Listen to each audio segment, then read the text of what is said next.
Hello and welcome to our next show, ACM Teams Europe, once more live on 16th of March this year. And we all would like to welcome you to our next show. And the team is today together with Jussi. We have in the show. Let's see what is waiting for us today. So first of all, of course, a warm welcome once more. And this will be the agenda for today. I'm happy to welcome you, and we will have in the first session growth hacking user adoption with the MVP Jussi Mori, and I'm very glad to have you here, Jussi. We'll see you in the next seconds. And after that, we will have the panel discussion about marketing and advertising ACM internally with our crew, and Jussi will also stay there. So we are very excited to talk together about this great topic today.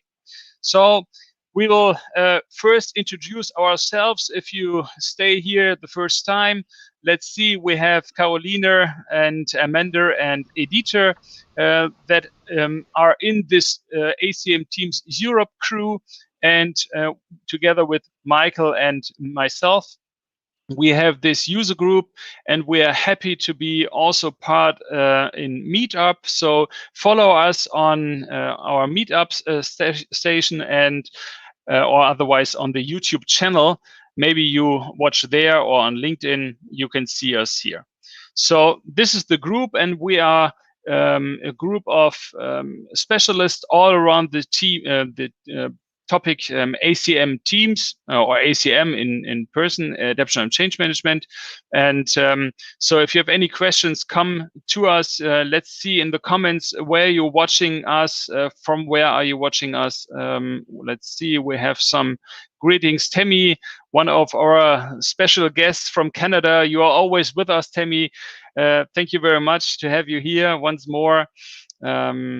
So let's see, the next slide will be, Jussi, I think the next one will be for you. Yes, introducing you, Jussi, and maybe first of all, give us a small introduction who you are, and then we are very pleased to have you today about this special topic, what we can hear from you.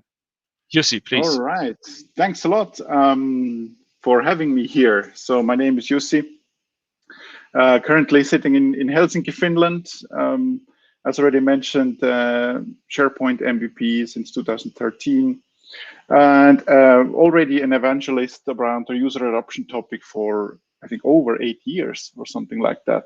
Now, when I think back about it, already a pretty long time. So I'm very, very thrilled to be here. So great initiative, ACM, from the ACM group. Fantastic initiative. So. And I'm very happy to see and hear that the whole change management and adoption topic is starting finally to get some traction in the community, so that a few individuals are not alone out there evangelizing this very, very important and very difficult topic. All right. Great. So Jussi, I'm ready to start. Yeah, great. So start, please, and I give you the screen. So give us the small introduction before we start with the panel. Okay, good. So welcome to my session called Growth Hacking User Adoption. And today, in these 20 minutes, I have the privilege to talk about two of my favorite topics. One is about marketing, the other is about user adoption. So as already said in the introduction, my name is Jussi. I always tell about myself that I'm a jack of all trades, but a master of none. I'm co-organizing Collab Days Central Europe and Helsinki. And you can ask me anything about Star Wars or Microsoft 365 change management. Okay, let's get started. So I want to start always with the powerful quote, and this time I want to quote Tyrion Lannister from Game of Thrones when he said, "Stories are the most powerful thing in the world." And if you think about it, he is very, very right. And I want to elaborate on this quote now during my short but hopefully sweet presentation. So one of the main purposes of user adoption is, so if we take a step back and think about what are we actually trying and planning to do with user adoption, is that we actually trying to get people to act on something we want them to do in order to reap return of investment as fast as possible. So during the ProSci certification, there was this one slide of this, I don't know, felt a million slides, which really stuck with me, was this graph where it actually shows how ROI should be generated and how user adoption is actually driving the speed or the time forward to reap ROI. So why not really focusing on user adoption in the first place? If you don't focus on it, it doesn't make much sense to me at all. So if you kind of take a step back and look, okay, this is what we try to do. We try to get people to act on something we want them to do. So how do we do this? So I believe, meanwhile, I know that you should treat user adoption as marketing campaigns. Okay, so in marketing, you try to do humans to do something. Yeah, you try to do that they buy your product, or that they listen to your story, or that they come to your event, etc. So user adoption is very much the same. So let's take a step back. What is marketing? I always try to look at things in a holistic way. So when we first look at the big picture, so what is marketing is about? Marketing is about telling a story with the intent of a sale. So I want to sell this new shiny Teams product to my end users. Okay. If I just say, hey, look here, you have Teams, you know, it has cool features. Okay, will that trigger with the users to do something? Probably not. But if you tell them a story that, hey, it can actually make your daily work much more intuitive, much more faster. You have one application which kind of connects everything together, and you never need to leave Teams anymore in your whole life. Okay, this is a much different narrative. So you need to first think what would be the value for the user, and then wrap it into a story, and then of course with the intent of a sale. So what is the next in this? So what is sales? So okay, we have now the story. What do we do with this story? Okay, we have an intent of a sale. So how do we sell this story now? So sales is, in a nutshell, removing all obstacles to buy. So when it comes to Teams, okay, you make it smooth. People can access it. You kind of you give them all the information they need from the beginning. Yeah, they don't need to kind of you know, crawl their way through an ocean of information. Okay, this is the context of sale when it comes to user adoption. You're removing all obstacles for the users to actually start adopting it. Okay. Last but not least, what is closing? So creating the sense of urgency or scarcity or FOMO. If you don't know what FOMO means the fear of missing out. So if you create this type of, let's say, element to your whole, let's say, marketing campaign, this is kind of the nitro in your whole user adoption topic. So if you create a sense of urgency, meaning that, hey, I need to use this tool now, otherwise I will miss out those awesome communities which are being built in the organization right now. I will miss out all this cool information and so forth. Okay, I try to exaggerate a bit, but I exaggerate in the reason that you hopefully understand the message I want to convey with this. So marketing, tell a story with the intent of a sale. Sale is removing all the obstacles to sell the story. And the closing is the closing when really the user starts acting on it, when the user start buying your story, is with the creating the sense of urgency or the scarcity approach. Good. So you sold the idea, but what then? You created this cool story, you made everything right. Okay, the users adopt the message, they jump on Teams, and then, you know, or whatever you want to sell them, right? What then? So there is another one of my favorite quotes, is called "The fortune is in the follow-up." And this is pretty much the same when it comes to user adoption. And this is what has been done wrong all those years. That, okay, you create those great messages, you create those super nice looking quick guides, you have videos, whatever, you throw it over the fence and then you walk away. And then people still think, okay, why don't my user adopt to my tools as they should? Because you don't follow it up. It's known nowadays that a user or a person needs to see a message 7 times that it really like sinks in. Okay, so that means you need to say the same thing 7 times that it really like that the user really starts to understand. It's a very known trick in advertising. So 7 times, that means follow up your message, follow up the thing, follow up your story, follow up the intent, what you want to bring across, that the users start to act. So the fortune is in the follow-up. Maybe a short story about this. While I did a marketing training, they were building an online sales funnel, just selling some random product. And they launched a funnel, and the funnel made in the first week $10,000.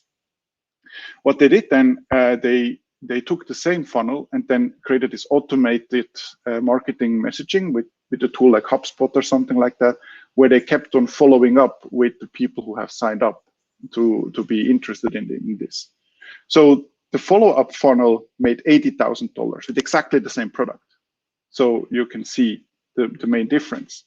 And this is exactly the same when it is with user adoption. So you cannot just say a message once and assume that every user will understand your message or will really get it.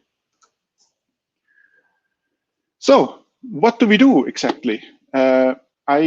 We divided these whole campaigns in 4 different user adoption campaigns. And I know for those who follow my content, this is repetition, but this is what I just said before, the fortunes in the follow-up. This is how it works. I've been testing it now for years.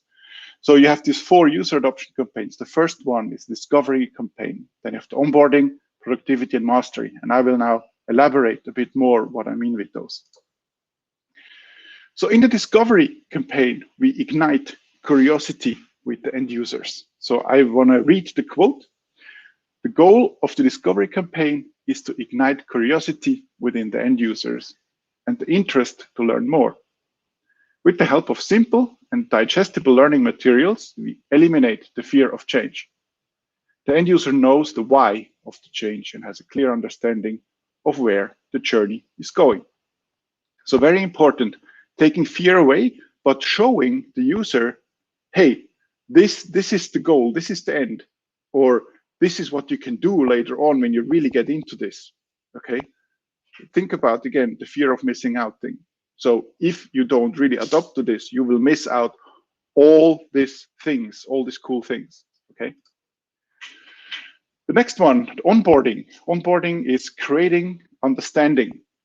So it's kind of the very classical e-learning part of the whole thing, what most people just focus on. So the end users learn and understand the basics and know how to apply them on a daily basis. The end user understands the modern ways of working and collects experiences. So here, these campaigns, they are really more, let's say, tailored for M365 services. We are a Teams community here, so let's keep the focus on that. But this is how it goes. In the onboarding, you learn and understand the basics. Don't come in this time already with the advanced fancy pants stuff, okay? Users will not get it. They will, the fear will come back and they will lose the user acceptance. So start with the basics and don't give them all at once. The next thing is the productivity phase or the productivity campaign. And there it's about generating value. So your goal is to bring every single one of your end users into this into this stage, okay, into the productivity stage. So end users gain routine and become more productive and efficient with the new working tools and methods. Simple automation will help the end users to become faster in their daily jobs, and they learn how to leverage the new automation technologies on a daily basis. Okay, so you want to get the people as fast as possible from the I don't know anything on to this phase. Okay, because this here is where you start to reap the return on investments. So to reap the ROI. Last but not least, the mastery phase is the enablement of automation. And this is again in the context of M365. In the mastery campaign, we work closely with business units to help them to solve business problems. With the help of the Power Platform and the citizen developers, we build solutions. Solutions to help the company to become even more competitive in an ever-changing and rapidly developing market. So now you can see that the focus shifted away from the users to the organization. So in this phase or in this campaign, we start to really enable the power, what we are giving the companies with the M365 services and tools. So nowadays, I always say that the customers, they buy the Ferrari, but they still take the tricycle to go to work because they don't really fully adapt to that. So this is why this is this really holistic view on the whole user adoption journey. And I said, it's a journey. You start somewhere. In the beginning of a journey, you need to think where I want to go, what I want to take with me on the journey. Every journey has different phases, okay? And each and every different phase has its own theme, has its own problems you want to solve. And this is the very important thing. The messaging you will have in the beginning is much, much different than, let's say, half a year into your project. So when we come back to the growth hacking part, which is part of my title, and why the growth hacking part, and this is the very, very essence of the whole thing. It is about how do I run those campaigns, okay? Classical ways how marketing has been done before was you thought about a cool marketing campaign, you created it, you run it, and after a few months, you got the data, did this now work or not? And nowadays, we are in the 21st century, so we have much, much better tools than that. So we have tools to automate your messaging. So automate the out of your messaging, okay? Try to automate as much as possible. Analyze what's happening. Try to see how many people look at your messages. Is it email? Is it Teams messages? Is it smoke signals? Is it, I don't know, doves you are sending with letters? I don't care how you want to bring the message. But the main thing is that you need to find a way to see how many eyeballs had looked on this message. Then also in next about looking at who has seen the message, did it create that impact what I was planning to do with that message? So did the people jump on my platform or didn't they do it? Okay, so I need to analyze the data. It's very important. And then according to the analyzation of the data, you adapt to it and then you repeat. So in growth hacking, this is in a nutshell what happens. So you assume first something, you test it, you send it out, you get feedback, you analyze, you adapt it, and then you repeat until you become really, really, really good. Good. What are the sample measures per campaign? So I wanted to give you that still on the way. So what we are doing in M365 onboarding campaigns, just that you can take some notes and really take something of value with. I was telling some interesting things, hopefully, but what is it concrete what we are doing? So in the discovery phases, we usually do town hall sessions on the purpose with the project sponsors, if possible. We have an information portal on SharePoint, online, or on MS Teams with the different tip of the weeks, with FAQs, with news articles, with guidelines. We We create use cases per app as quick guides. We have the champions community, extremely important, the champions community. Without the champions, user adoption is most likely to fail. Simple explainer videos. Again, we have analytics and surveys where we analyze the end user response with help of surveys, with help of all those fancy analytics and reporting tools what we have now in the compliance, in the admin centers. And then as said, communication automation, a really important part.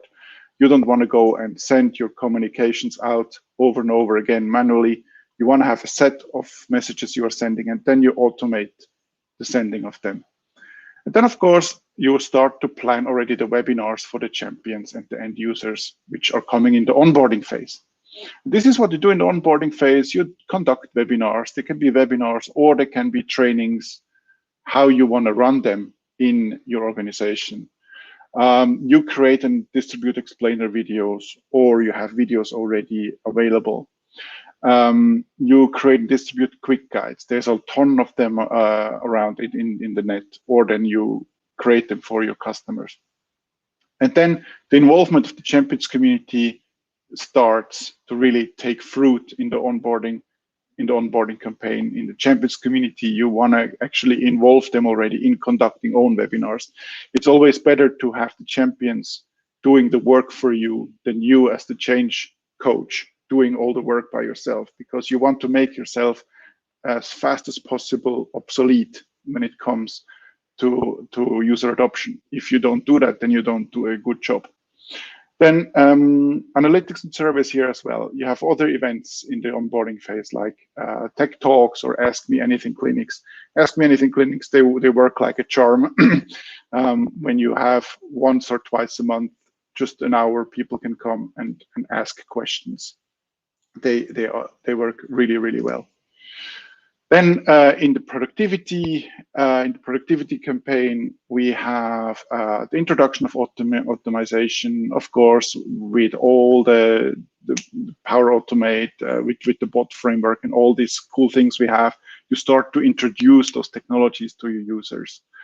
Your messaging is starting more campaigns around productivity and best practices in getting more efficient with the tools.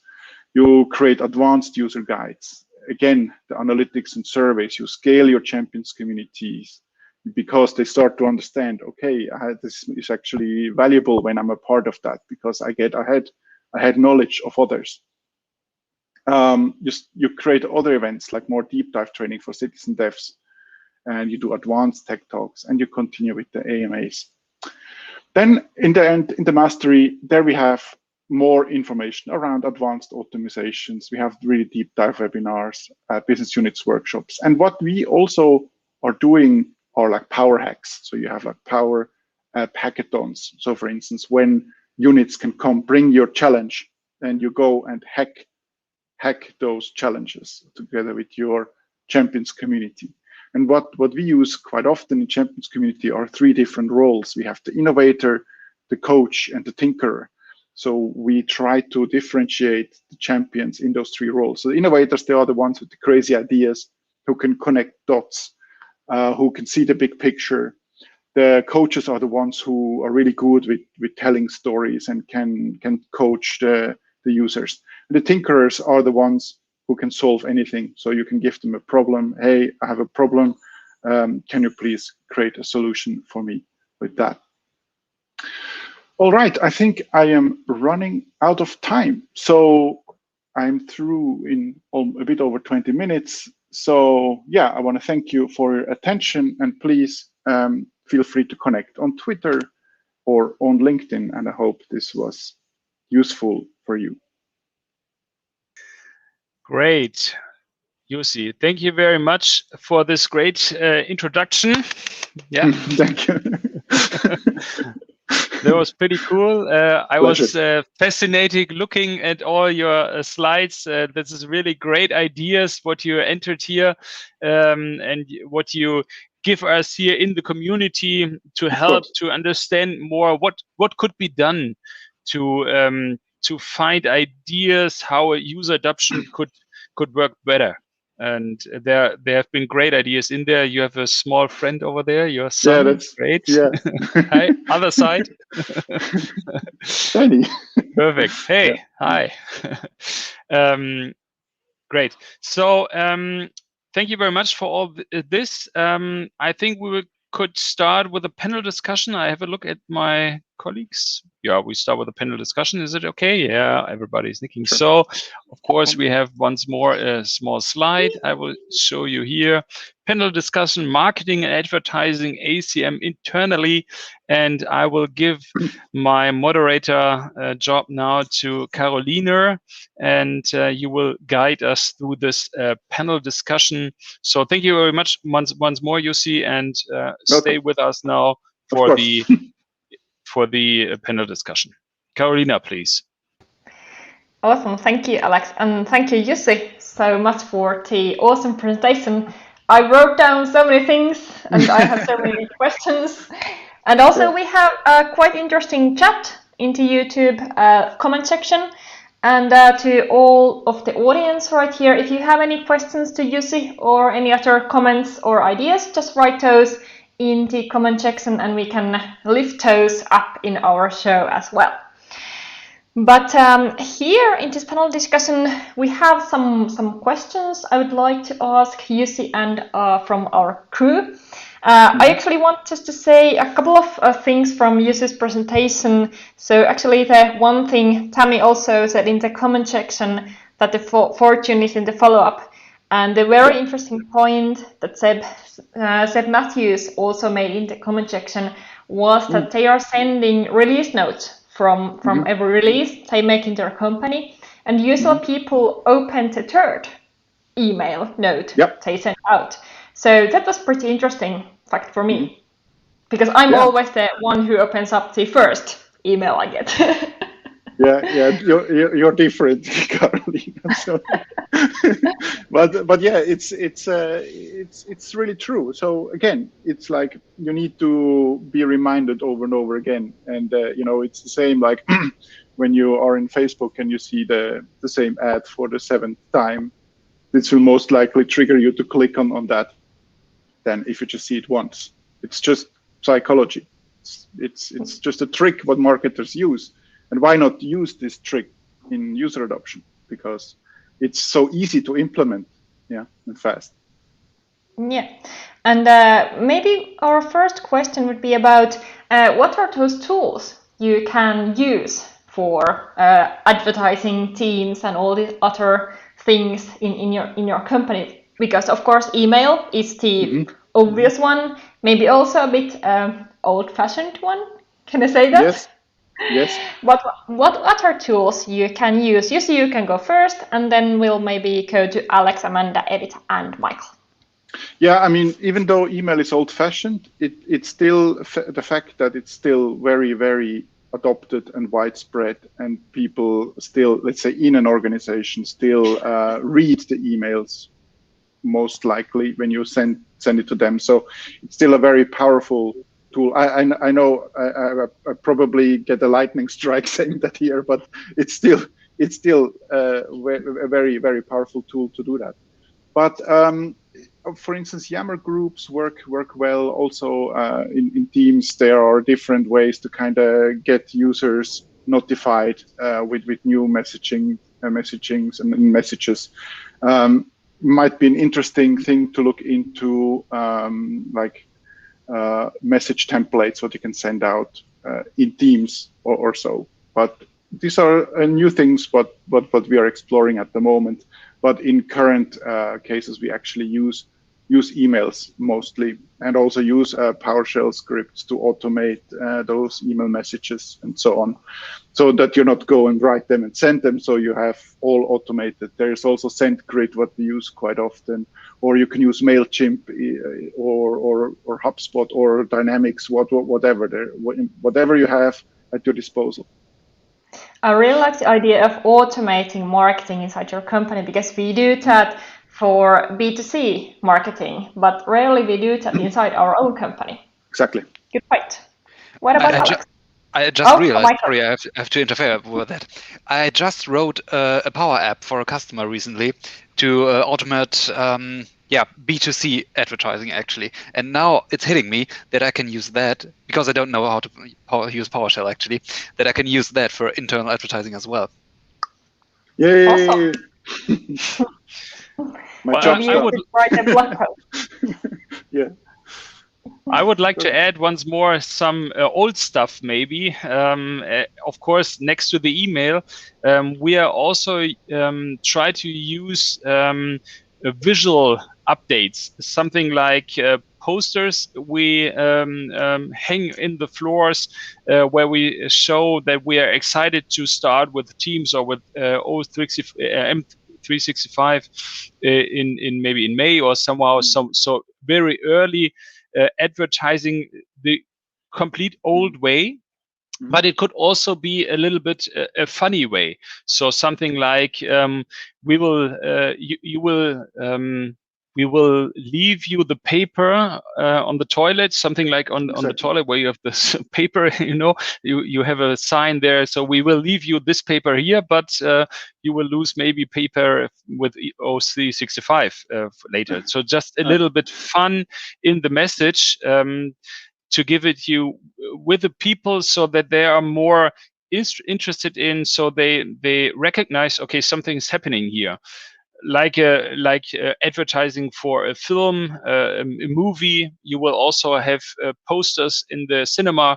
So this is something like reminding people, because they, as you told us, you have to see the message 7 times before you recognize it. And so the more often you hang these posters somewhere, the more they will see it. And the main point would be, what is the sentence on it? When it's a little bit more funny, it's more, I think it's more in the head than just saying, okay, OC65 is coming. So this is what I can add here. I think awesome. I fully agree with you, Alex. I'm doing posters as well, but the first posters can be also about building the excitement, kind of mystery. So we don't say directly that we are going to have Teams. However, building that something new is coming, building kind of excitement and story behind, then thanks to that, we can attract the attention of the end users afterwards. That's very nice. I also want to add a classical old school thing, and that's the intranet. I mean, I really love an old school intranet, and I know that differs from organization to organization. At some organizations, the internet is dead, and well, then probably you shouldn't focus too much there. But at some places, they have a really vibrant and alive internet, and I don't think you should just skip that just because we're getting Teams and maybe we have Yammer. So that's my ad for this. Awesome points. And I think you can't have too much communication. So if you use all of your tools, you have your Teams, internet, Yammer, and then you also, when we are at the office again at some point, you have those posters in the walls. I think it can be a really powerful message when you repeat it more and more. I'd like to add one more thing, actually. You brought up old school and classic communication styles like email and posters, paper and intranet, but there's even an older one, actually, the most classical form of communication, and that's the spoken word. And I would say spread the message through your colleagues and your co-workers, and like if you would institutionalize that through the champions community or through some kind of community who just like tells you, like at the coffee machine, if that's possible after COVID, of course. So have you heard about it, or have you tried this and that? I think that's another very powerful way for advertising any new app, actually. Yeah. Awesome. So maybe our next topic would be about the start with the basic stuff, because I know we talked about that no fancy pants stuff also in the comment section today. So what would be those taglines or slogans you would use for your Teams adoption campaign inside your company? Do you have some cool examples from your projects?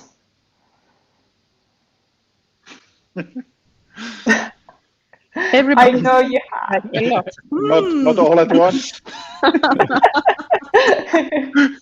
I can have one example because we did this Better Meetings in Teams campaign for one of my customers, and we had this Better Meetings site in our intranet, and there we had all of those instructions in text and in pictures. But on top of that one, they also made a video, and it was like this maybe a bit parodic video, like a joke video about the worst meeting you can have. And so you basically invite everyone and no agenda and everyone comes in late, etc. And it was so funny that it gained much more views than I think that a traditional instructional video would have had. So that was a nice, a bit of fun, different idea to market that Teams adoption. Yeah, that's a good idea. So a bit like guerrilla marketing type of thing. Yeah. It's like the one of the awareness campaign that worked really well in the organization. Yeah, what I have heard, what also is very well working. For instance, we are with our phones all the time, so we are very, let's say, glued and adopted to phones. So if you have, let's say, an organization which is a bit more reluctant in adopting new tools, then you maybe just start rolling out Teams on the mobile phone first, so that they just kind of use it on the mobile phone for 1 month and then start to get really into it, because it's easier to adopt to new apps on the phone than for the computer. It's just some trick in our minds. And then once after a month, you kind of just roll out the desktop application, and then they will see, hey, this actually works pretty the similar way. And this is a very, very easy trick also to do. That's a good point, like to start with, say, certain functionalities or start with Teams in your mobile phone and then move on to more functionality in the future. Yeah. Any other ideas or comments about awareness campaigns inside your company? Well, I just was at a customer once, at a very big customer, and they had two very unusual ways actually to create awareness. And I think there's a very small target audience to really use it. But they had first of all the idea with they had company phones, so business phones. Every employer got one, and they will start sending push notifications through it just to raise awareness, because we are always on the phone. And that worked pretty well. And the other thing was, and I really liked that, they had those fancy coffee machines where you have like a touch screen and you can choose everything. And if you didn't use it for like 5 minutes or something, there was something like an advertising for the coffee company or something. And they actually figured out that you can put a USB stick in the coffee machine to bring up your own advertisement. And so they had Teams advertise on the coffee machine. That worked pretty well. And that was pretty fancy, actually. Michael, you should make a photo from this and post it. This is a great idea, I think. It's not my customer anymore, so they won't let me in the building. I would talk to my marketing people. They need to do this to make this idea work for others. This is great. So maybe I can add something. When we talk about awareness, I have heard from a customer and his adoption team that they introduced the CEO that he has to speak about this upcoming change. So we already heard from Michael, just the word is very important.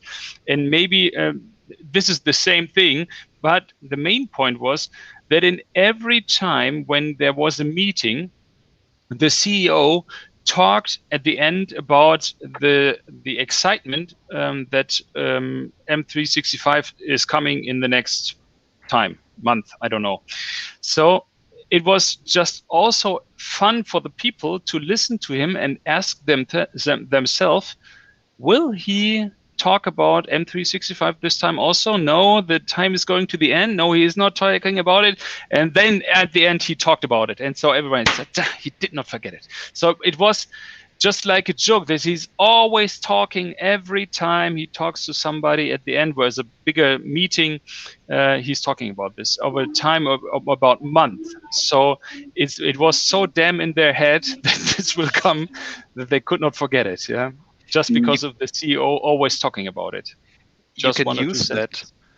And if you have like an internal communications department or something, they can start to placing bets if he's going to mention it or not. Yeah, they did it in the viewers. Yes, will he talk about it today? Yeah, this was also very good for more awareness on this project. And now I'm thinking about the was it the Ignite, the M365 bingo card that they had? Yeah. Yeah, it's a good one. Works as well. Bingo cards are always nice. It's so fun to like watch the presentation and then wait and make your marks in the card. Cool. So we have any form of gaming. Sorry, Yeah. I just wanted to say any form of gamification works pretty well for the user, right? Yeah, I was just about to speak about gamification because I know Jussi is also a huge fan of gamification in your company. And do you have any examples about how you can make that learning a bit more fun or create that buzz around Teams and other tools with gamification? Oh, that's a very, very difficult question. I know you could talk about it like for the whole hour. I could talk. Exactly. But when you talk or when people think about classic gamification, they think about points, badges, and leaderboards, right? So you do something, you get points, and then you get a badge and then a leaderboard. So in gamification, designers talk about pointless points. Okay, this works only for a certain type of people, but not for, let's say, the majority of people. But when it comes to gamification, it goes around a design for human beings to create engagement and to create excitement. And this is as individual as we humans are. So we need to kind of think first, okay, what type of crowd do we have? Do we have more the conservative crowd? Do we have the really innovative, forward-thinking, collaborative crowd, and so on? And then if you understand your audience, you can then think, okay, what type of measures would, let's say, make my users engaged? So for instance, it could be that you do some type of a gratitude campaign, about gratitude of work, or let's say, what was the other word than gratitude? So let's say if you do something nice at work, that people will recognize you, like this honest recognition type of thing, because this is really much lacking nowadays, or pretty often in the modern working culture, that it's just normal to be more efficient. It's just normal to be all the time connected. It's just normal to be super hyper efficient. It's just normal to be on the brink of a burnout, right?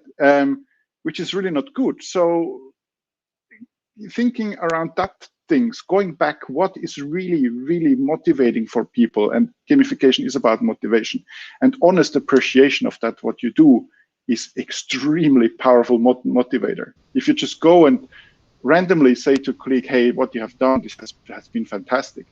This is better than anything you would give a person, which the person doesn't even relate to.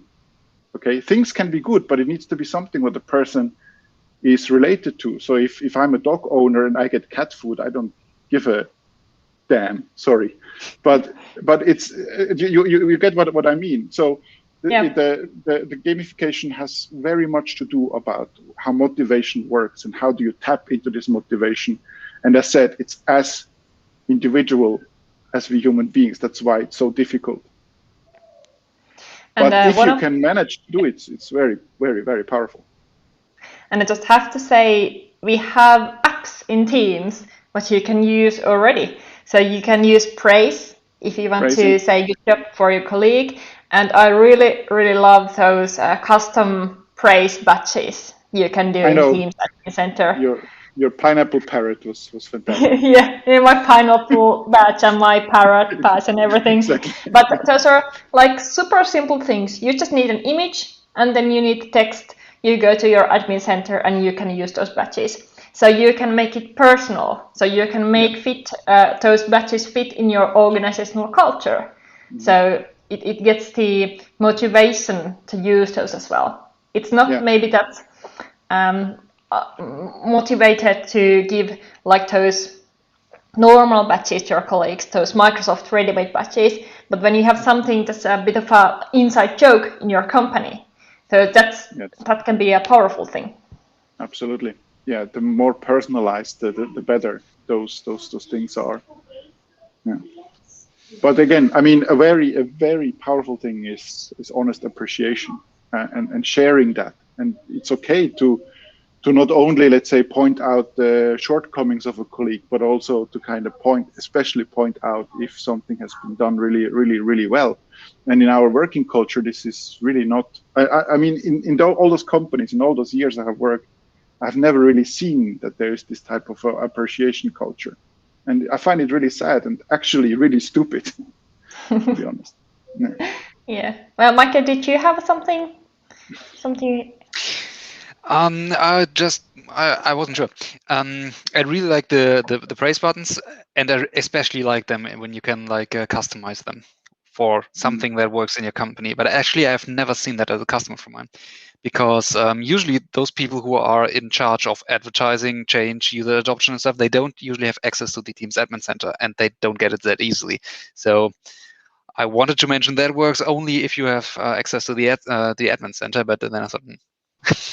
Yeah, that's true. And then we all go back to the fact that if you want to do successful Teams adoption, and if you want to be successful in your user adoption and change management, you have to talk with your IT and your communications and your HR and with the whole company. It's not just the IT thing to do anymore. Yeah, it's a change project. It's not a tech project. Yeah, I know we say it like in almost every presentation, but it's so true. Yeah. Well, I have one more question, Jussi. We came from gamification to this part in praise, but praise is not gamification. So can you say something more about gamification? Because maybe I'm one of the adoption and change management specialists who is not using this gamification. I know many of you do, but I do not, because maybe this is a German problem. I don't know, but somehow Michael, please talk to me. I'm open to new ideas, but maybe also the community is very interested in this topic, because I think it's not so easy to find the right way how this is fun, but not too much, so that the people say, what do you want from me? Go away. I have so many to work. I don't have time on this. So where's the point? Do you have a good idea for this? Well, this is exactly the problem. What I addressed, that it's extremely hard to do this. So because again, it has to do with the culture. It has to do with your crowd. But my point was with the praise was why I said praise is because gamification is about triggering and pushing motivational triggers of your users, and games they have perfectionized this. Okay, they are designed in a way that people are extremely motivated in going back to that game, rather than, let's say, going through an SAP form to fill out something. It is not designed for a human being. It's designed to serve a process. It's not designed to make a user going, oh, this SAP form is awesome. I want to spend 8 hours per day filling in data in this. Okay, so this is the problem here. So how our gamification tries to close that gap from having this boring SAP form and having a kind of game elements which could make this better, and having solutions to solve these problems. They are as individual as human beings. So there is no silver bullet when it comes to gamification. It can only be solved in a way that you think about something, you try it out, you test it, and then you iterate. This is how you can actually really successfully design let's say a gamified experience in your organization. Again, the most easiest way is putting points, badges, and leaderboards. This is the easiest thing. Everyone can design that. but it doesn't work for everything. It works for very, very competitive, let's say, salespeople who want to be on top all the time, who want to close the most sales in a month. There, it's super powerful, but it doesn't work for a back office person. Okay, I have now read the 100th Teams message. It's irrelevant, right? So that's the point, and that's why it is so hard. So I'm sorry, I cannot give you a silver bullet. I love I could, but I can't. Thank you very much. I just started thinking that if we compare Teams to those applications we use in our free time, so basically every time I get a notification from Instagram, I'm happy because it means that someone has liked my picture or sent me a message in Instagram, and that gives me the pleasure. But when I go to Teams and there's a notification, I may be annoyed because there's something I need to do, or there's something, a huge probability that it's a unnecessary notification. Mm-hmm. So that's also interesting. I just started thinking about this. It's an interesting thing how much the notifications from our personal things. Someone is at my door. Sorry. Okay. Yeah, I mean that's what Carolina said. It's about. I mean, Instagram is of course a total different thing. Why you put stuff on Instagram? It's because you want to share something which is important to you, and the likes you get is an instant gratification for that. So this is why this works so well. In Teams, it's not about that. It's about doing work. So of course, if you create some document, some awesome thing, and you want to share it with everyone, and people like it and think, hey, cool job. This has a similar effect, but that's the main difference. So sorry, Carolina, you missed now everything. Sorry, my food was supposed to be here like 15 minutes past 6, but they came now, so at least cool. I have food now. Sorry. Instant food, instant gratification. This is life. Your prize. Great. We have surprises in here, so special guests and special food and everything. Some really eager delivery person. Yeah, usually they are late, but today they were cool. Okay, so we are getting to the end of our show today. Awesome presentation from Jussi and awesome discussion from our panelists, and also very interesting points in our comment section today. So I'm always very happy when we have lots of comments in our show today. Maybe we could go around one last round and think about our best tip for marketing adoption and change management internally, or creating awareness and growth hacking user adoption. And I want Jussi to go last. So maybe Alex, do you want to go first? Yeah, no problem at all. So as you might know, Carolina, we have a favor for swag, so for merchandise material. And I think this is very important to have something here that always shows what is coming up. And as I hold it in my hand, you might see this, a very good pen from Microsoft Teams. There could be so many things where you could print Microsoft Teams on, just to have more awareness on what is coming up. Just like the coffee machine, I think this is a great idea. Or you don't have it in your office now, but small things like this. So this is one idea what we always try to use to set points, and the people always have awareness because they see the message everywhere. Could also be something like a paper or something like this. Yeah. So this would be one of my tips to do more in merchandise. Cool. What about you, Amanda? Yeah, I wanted to share like a specific memory from a client that I was at a couple of years ago, and actually I wasn't there doing the change management for Microsoft Teams, but I was just one of the employees. And at this company, you always had to have your badge around your neck to show that you were working there. And so they actually did this super nice campaign with the keychains, with Microsoft Teams, Collaborate, yada yada. And that was just so effective, since those keychains had different colors and it had the text, and since people were wearing them all the time, you saw that, like, oh wow, that's a purple one. I want to have a purple one. What's going on? So that's just going on with the swag, and it's just a simple, fun way of doing something. And this keychain example was so perfect for that specific company, since we wore them all the time. So just I want to see if I find mine, but I'm not sure where it is. But yeah, so that's it. So I think swag really works. It's so nice. What about you, Edita? Do you have any swag tips or something else? Sure. Swag always work.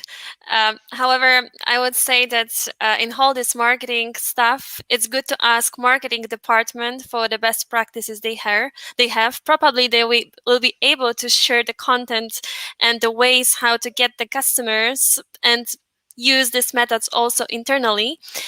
Also talk with the communication department. Maybe I'm repeating myself, but just to make sure that what are the communication channels. And the last thing I wanted to say, to just adjust the language you are using. So first of all, scan the language, internal language, in nomenclature. I'm not sure if I used a good word, but to be honest, what kind of language we're using, what are the slogans, and so on, and then put the slogans, even the marketing slogans we are promoting our product somewhere, use them internally. All right. Sorry that I didn't list just one. Awesome. I loved us all. Magic. Everything. What about you, Michael? Yes to swag, yes to different communications channels, and to the correct language. That's all true, I guess. I would like to add, make it personal. Just so to say, deliver the why, and not just say we are doing this because the company or the C-level management wants this, but what is the benefit for the user? So to make it personal to them. And actually, I would like to the key change. I like that. I was thinking about gamification. If there are different colored keychains, I wanted like collect everybody, not everybody, but every color and every keychain. So that is gamification and swag, and with super simple stuff. I really like that. I gotta catch them all. Cool. Maybe I would go back to the in the start of our presentation. So basically, my tip in here would be to follow up. So you can't have too little communication, or you can't have too much communication. So use all of those tools, all of those channels, and repeat your message. It takes time to go through. But last and certainly not least, Jussi, do you have any famous last words in here? Not really. I think we have said it all. So yeah, fortune is in the follow-up, something to take with. Make it personal has been said. Swag works. Try to think out of the box. I like the flyer idea in the toilet. Super powerful, especially if the flyer is on the floor, because yeah, you see it all the time. Yeah, so I think out of the box, and be a bit foolish as well. So this kind of sticks. So, and also in the messaging, there is a reason why there's clickbait. Yeah, but you can use it, but don't abuse it in a way. Make it interesting, make it funny, make it fresh, and then this is how marketing is. So it's telling a story with the intent of a sale. So yeah, that's the famous last word. Thank you, and thank you so much for coming as our guest today. It was a pleasure. Thank you. Okay, so I will come to the end, Carolina. Yes, yeah, we are ready. So sorry I did it before, but now once more, we are coming to the end, and it would be great to hear from you what you think from this session. Just give us a small feedback so we can change or add this to our next shows. And this is also the next thing what I want to tell you what is coming up. Our next meeting will be on Tuesday, 20th of April at 4 p.m. CET, and how to measure adoption will be one of the biggest parts what we talk about. We have also special guests there who are also very in this topic, and they also programmed many different things also with Power BI all around this topic. So how can we measure the adoption level? This would be our next show. And so this is the point where I can say now, thank you once more to Jussi for your time. Thank everybody who attended this show today. If you want to, you can see the recording, make some advertising for the ACM Teams Europe group. And if you want to have a slot in our show, just give us a small sign and maybe you can be the next guest here in our show. I think we need to ask Tammy because she's always looking at our show. Yeah, we have to see her as our guest. Exactly. So thank you very much, all of you, all that you watched this show, and have a great day today and a great evening. So goodbye till the next time. Bye-bye. Bye. So.